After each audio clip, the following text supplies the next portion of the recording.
په روژه کې چې استنجا کله انسان کوي نو د دپاره دا مکروه دي چې دی ډېر کولاو کیني، کولاو به نه کیني.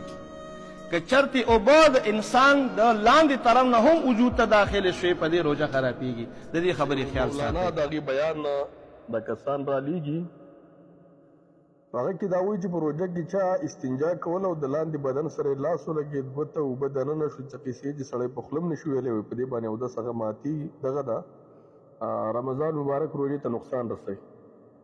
حالانکې په حدیثو کې لس نقصانات یا ځینې وذکر کړي چې په هغې سره روژه دغ کېږي، خرابېږي.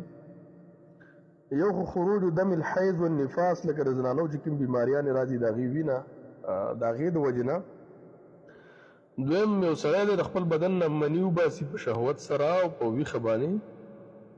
او دریم په حدیثو کې الاکل والشرب عمدن، یو سړی قصدن خوراک څښاک کېږي، یو سړي نه په خطا سره وشي بیا هم روژه ماته نه ده. بل یو سړی د قصدن الټۍ وکړي، قی ورته څوک وایي، څوک ورته الټۍ وایي، څوک ورته باقی وایي، دا وکړي، څوک ورته ګرځون، څوک یو نوم څوک بل، دا وکړي. خو چې دا سړی قصدن وکړي یو سړي نه بغیر د اختیاره وشي په دې باندې هغه ګناهګار نه دی. بل د هغې نه الجماع، یو سړی د خپل بیبي کور والا سره نزدېکت وکړي د ورځې په دې سره هم روژه هغه خرابېږي، ماتېږي.